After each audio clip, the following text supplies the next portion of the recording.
Welcome back, subscribers. This is Johnny Hopper, and in today's video I'm going to go over everyone that has been injured in Supercross thus far, because we only have 2 rounds left until the Supercross season is officially over, and then the great outdoors start with AMA Pro Motocross.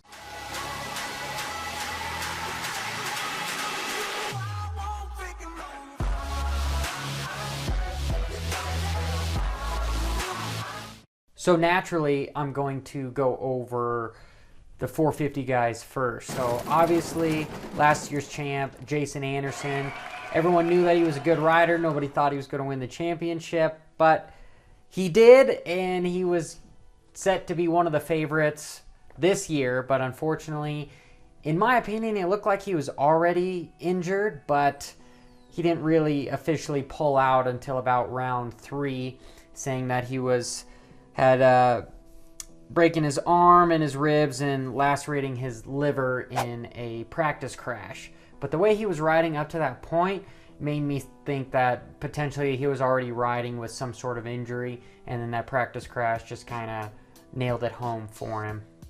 So he was out, and then Dean Wilson was sort of the fill-in guy for Jason Anderson because Zach Osborne was out too, so they needed some guy to pop in. And we all know what happened to Dean Wilson last year in Denver. It looked like his bike malfunctioned, and it almost looked like he missed a gear trying to go for this huge quad onto a tabletop and wasn't even able to just step over and ended up endoing. And he said that he ended up hurting his shoulder again and had a contusion on his kidney. So that doesn't sound like fun.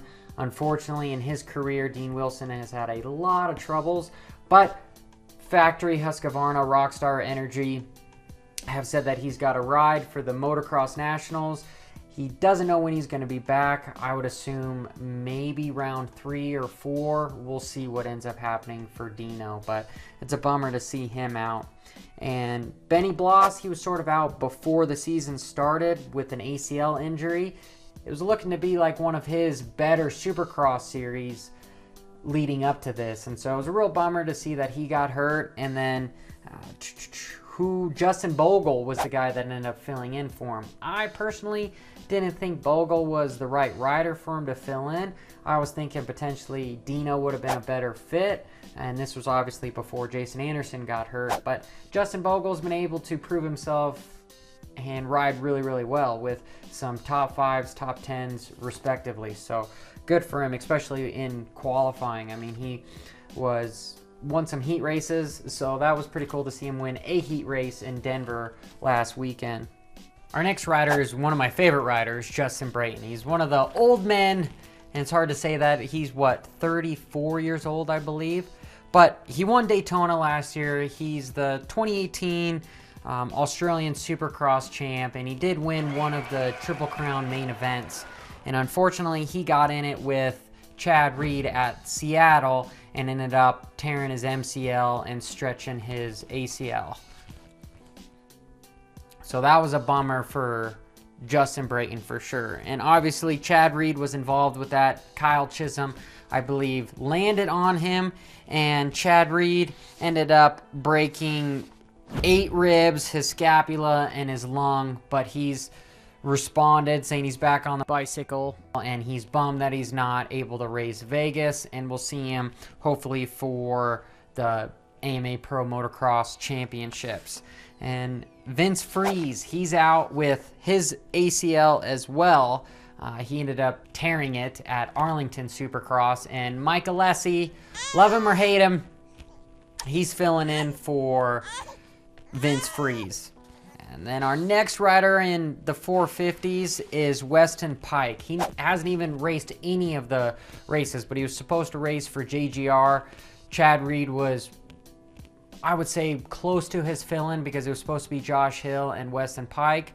And that poor guy ended up getting super hurt at the Paris Supercross. Actually, yes, it was the Paris Supercross where he got landed on, and he had that new Fly Formula helmet on, but it looked like somebody landed on his chin, like the frame or something, because it fucked him up big time, which that sucks. Aaron Plessinger, Josh Grant is filling in for him. He ended up breaking his heel at Daytona, and he made a couple of memes of himself, which is... You done messed up, Aaron! Big problems for Aaron Plessinger. Cool to see somebody making fun of themselves. Poor guy, and hopefully he's going to get back for the motocrosses and be able to put on a good showing. Devin Raper, privateer, he was out pretty much the beginning of the Supercross series with a broken pelvis and broken vertebrae. He did come back for Denver, and I don't believe he was able to qualify through the last chance qualifier. He was able to make the night show as well, so it's good to see him back. Malcolm Stewart, dude, this guy seemed like he was going to have an amazing year, amazing season. I thought he might even win one of the races, but he's one of the fastest guys in the whoops, and unfortunately it looked like at Glendale that he almost skipped a whoop and bounced off the next couple, and it just kind of got him off centered, and it just ended up going bad for him, and he ended up just smacking himself and breaking his femur, which sucks for Malcolm. He had his bike blow up over in Europe as well. The guy just hasn't had that much of good luck this year, which sucks for him. And I don't know, Cole Martinez, he's the other guy that's out with a broken femur that he sustained during qualifying at Indianapolis. So that sucks for all those guys. Tyler Echtegnap and Ronnie Stewart, those guys ended up getting together and starting a red flag, I believe, at Nashville. And Ronnie Stewart sustained a concussion, but he's okay. I don't know if he's going to be back before the end of Supercross, but I would assume he's going to be back for motocross. Tyler Echtegnap did have a successful surgery on his sacrum and his pelvis, and he's recovering well. So shout out to Tyler. Hopefully he can quick recovery and be back for the motocross. And then as far as the 250 guys, the number one, obviously, I'm going to talk about is Austin Forkner. I've been saying it in a couple of my other videos. It looked like he tore his ACL.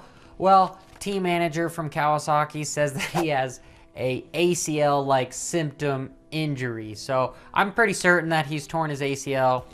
They're going to just wrap him up real tight, and we'll see if he can win this championship, because the points are super close, and I don't know if he can do it with having a torn ACL. I know there's been many riders before that have ridden, like myself as well, including that have ridden and raced on a torn ACL, and it's no fun whatsoever. You don't feel like you can go hard into that side of the corner, whether it's your left leg or right leg. Adam Cincerillo last year did the majority of the season on a torn ACL. So it was good news that he's had 3 weeks to recover before this weekend's race, and we'll see what happens. I think he'll be up front, but I don't think he's going to be pushing so hard for the win. Christian Craig, we haven't seen him in the Supercross this year because he had a thumb injury and he ended up having surgery on his thumb, and he's just been getting ready for the Pro Motocross Nationals. Jakob Hayes, the Arena Cross champion, he looked like he broke his hand, is basically what I think would happen. Is he's had a hand injury and some ligament damage in his hand, and I don't think he's racing until maybe Vegas. We didn't see him at Denver. His West Coast Series is not racing this weekend, so we'll see if he does race Vegas. Jeremy Martin, he's been having some major back issues. He did have surgery on his vertebrae, and it went well. He's thinking of getting back on the bike, I think, in a week or so, and he's looking to come back probably mid-motocross season. I'd be really impressed if I see him at Glen Helen first of, what would that be? End of May? 1st of June? I'd have to look at the series, but I think it's like last weekend of May. Shane McElroy, he's also out with a back injury as well. And I talked about this. Did he just want to stay in the 250 class? So he hasn't really said much as far as what it is. He just says that there's some nerve pain going on. So he was pretty close to marking out. He was within a few points. I personally think it just all lined up for him because he didn't look like he was going to win the championship this year, so he wants another run at it. So just being out means he's not going to mark out of the 250 class and have to race the 450s. So you might as well be injured. That's kind of how things go. Jace Owens, he's a top arena cross guy, but the arena cross series is non-existent anymore, at least the AMSOIL. So he went over to Australia and ended up finishing 4th in the Australian Supercross. Obviously, Justin Brayton won.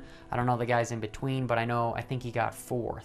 And he also won the Kicker Arena Cross that's ran by City Promotions they have an East and West series. It's a little bit smaller than what the AMSOIL Arena Cross was, but they have gotten a TV deal on Fox, which is pretty cool. And I believe he has won the 250 Pro and Open Pro in that classification in that series. So he ended up hurting his back in Daytona, and he is not scheduled to be back. We'll see if him and the Phoenix Honda boys are going to plan on doing some of the Nationals, but I know they were only planning on doing a couple of Supercrosses. So sucks for Jace Owens.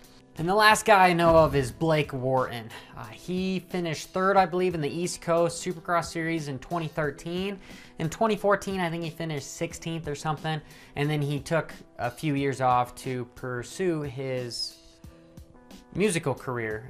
But anyway, he came back in 2018 for the Racetrack Supercross. They've got a YouTube channel that they had. It was pretty interesting. I enjoyed watching the series, but I think that team went under. So in 2019, he was back as a full privateer effort, and unfortunately, it looks like in Arlington, or actually Atlanta, excuse me, he tore his ACL, MCL, and meniscus. So he's going to be out for 6 months or so, which means might be mid motocross series if he comes back, or if he's just going to wait for Supercross next year. So hopefully he gets better. And I know there's some riders that I didn't mention or I forgot, so I apologize to you guys. Please join the conversation. Let me know who I forgot, who your favorite rider is, if you know any other details that I didn't express or explain in this video. And I hope everyone has a quick recovery and heals, and hopefully nobody ever gets hurt ever again. But that's wishful thinking. This is Supercross. We're pretty much gladiators in our own regard, so it is kind of risk versus reward. So until next time, this is Johnny Hopper signing off.